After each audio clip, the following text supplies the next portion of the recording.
श्री दुर्गा सप्तशती पाठ 13वां अध्याय। सूरत और वैश्य को देवी का वरदान। जो उदय काल के सूर्यमंडल की सी कांति धारण करने वाली हैं, जिनकी 4 भुजाएं और 3 नेत्र हैं, तथा जो अपने हाथों में पाश, अंकुश, वर और अभय की मुद्रा धारण किए रहती हैं, उन शिवा देवी का मैं ध्यान करती हूँ। ऋषि कहते हैं, राजन, इस प्रकार मैंने तुमसे देवी के उत्तम महात्म्य का वर्णन किया। जो इस जगत को धारण करती हैं, उन देवी का ऐसा ही प्रभाव है। वे ही विद्या अर्थात ज्ञान उत्पन्न करती हैं। भगवान विष्णु की माया स्वरूपा उन भगवती के द्वारा ही तुम ये वैश्य तथा अन्यान्य विवेकी जन मोहित होते हैं, मोहित हुए हैं तथा आगे भी मोहित होंगे। महाराज, तुम उन्हीं परमेश्वरी की शरण में जाओ।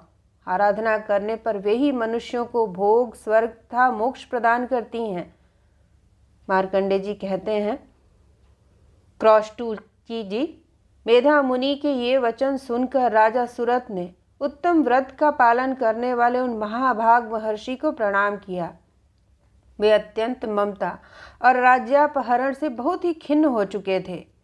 महामुने, इसलिए विरक्त होकर वे राजा तथा वैश्य तत्काल तपस्या को चले गए और वे जगदम्बा के दर्शन के लिए नदी के तट पर रहकर तपस्या करने लगे।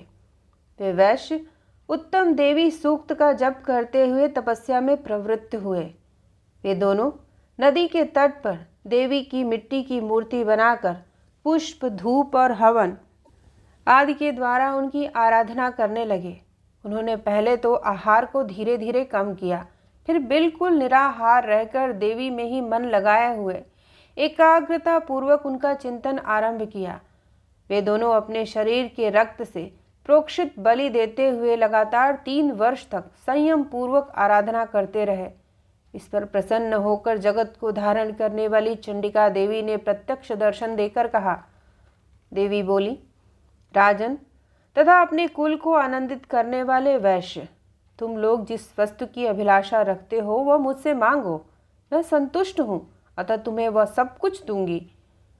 मार्कंडे जी कहते हैं, तब राजा ने दूसरे जन्म में नष्ट न होने वाला राज्य मांगा तथा इस जन्म में भी शत्रुओं की सेना को बलपूर्वक नष्ट करके पुनः अपना राज्य प्राप्त कर लेने का वरदान मांगा। वैश्य का चित्त संसार की ओर से खिन्न और विरक्त हो चुका था और वे बड़े बुद्धिमान थे, अतः उस समय उन्होंने तो ममता और अहंता रूप आसक्ति का नाश करने वाला ज्ञान मांगा। देवी बोली, राजन, तुम थोड़े ही दिनों में शत्रुओं को मारकर अपना राज्य प्राप्त कर लोगे। अब वहां तुम्हारा राज्य स्थिर रहेगा। फिर मृत्यु के पश्चात तुम भगवान विवस्वान अर्थात सूर्य के अंश से जन्म होकर इस पृथ्वी पर सावर्णिक मनु के नाम से विख्यात होगे।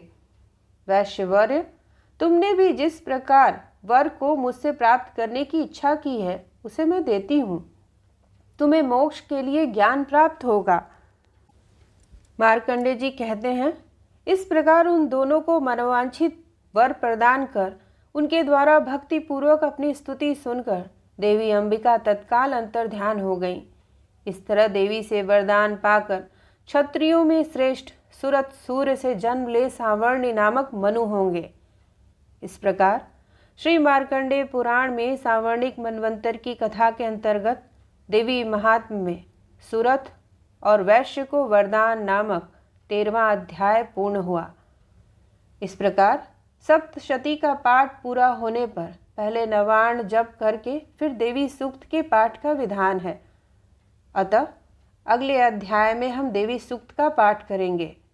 तब तक के लिए नमस्कार।